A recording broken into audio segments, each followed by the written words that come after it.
Pernah nggak sih kalian lihat besi berkarat, apel yang berubah warna, atau baterai yang menyalakan handphone kita?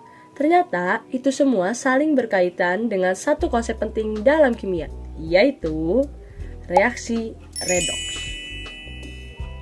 Redoks adalah singkatan dari reduksi dan oksidasi. Kedua proses ini selalu terjadi bersamaan dalam suatu reaksi kimia. Oksidasi adalah proses ketika suatu zat melepaskan elektron, bisa juga diartikan sebagai penambahan oksigen atau pengurangan hidrogen.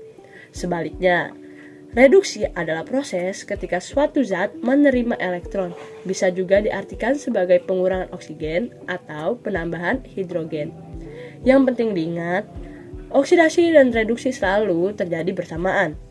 Kalau ada zat yang melepas elektron, pasti ada zat lain yang menerimanya.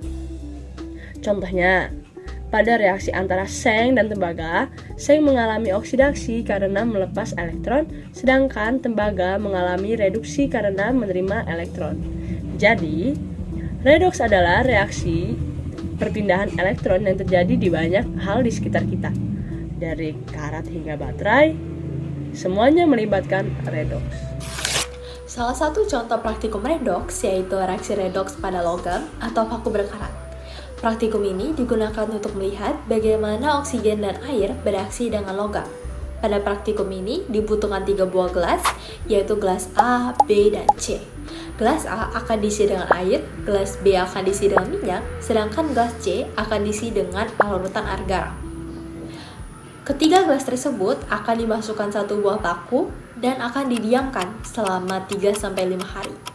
Setelah 3-5 hari, maka akan terlihat bahwa paku yang berada di gelas A atau gelas yang berisi air akan berkarat, namun sedang, karena terjadi kontak langsung antara besi, air, dan oksigen yang ada di udara. Sedangkan pada gelas B, maka paku terlihat tidak berkarat, karena minyak melapisi paku dan mencegah uap air serta oksigen masuk ke dalam permukaan besi. Sedangkan pada gelas C, maka terlihat bahwa paku berkarat dengan cepat atau sangat berkarat, karena ion dalam garam mempercepat hantaran arus listrik atau perpindahan elektron, sehingga reaksi oksidasi besi menjadi jauh lebih cepat. Selanjutnya ada analisis hasil. Yang pertama, peran oksigen dan air.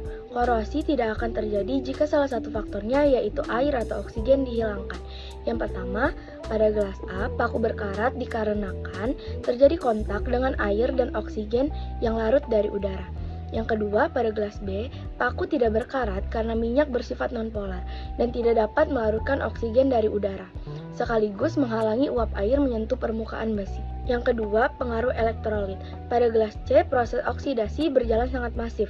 Larutan garam NaCl bertindak sebagai jembatan garam yang memudahkan perpindahan elektron dalam medium air. Ion-ion bebas dalam garam meningkatkan konduktivitas listrik, sehingga reaksi redoks antara besi dan oksigen berjalan jauh lebih efisien dibandingkan pada air biasa. Selanjutnya, ada persamaan reaksi kimia. Proses perkaratan besi adalah reaksi elektrokimia.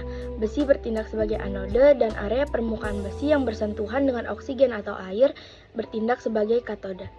Yang pertama, reaksi di anode. Pada bagian anode, besi mengalami oksidasi. Reaksinya adalah Fe padat berubah menjadi Fe2+ dalam larutan, ditambah 2 elektron. Artinya, besi melepaskan 2 elektron sehingga berubah menjadi ion Fe2+. Yang kedua, reaksi di katode. Selanjutnya, di bagian katode terjadi reaksi reduksi. Reaksinya, oksigen gas bereaksi dengan 2 molekul air lalu menerima 4 elektron menghasilkan 4 ion hidroksida. Jadi, oksigen di sini menangkap elektron dan berubah menjadi ion OH-. Yang ketiga, reaksi pembentukan karat. Setelah itu, ion Fe2+ akan mengalami reaksi lanjutan dengan oksigen dan air. Reaksinya, 4 ion Fe2+ bereaksi dengan oksigen dan air, menghasilkan Fe2O3 yang terhidrasi atau karat. Karat ini biasanya ditulis sebagai Fe2O dikali NH2O, yang merupakan karat besi berwarna coklat. Simpulannya adalah proses perkaratan ini terjadi karena adanya reaksi oksidasi dan reduksi yang berlangsung secara bersamaan dengan bantuan air dan oksigen dari lingkungan.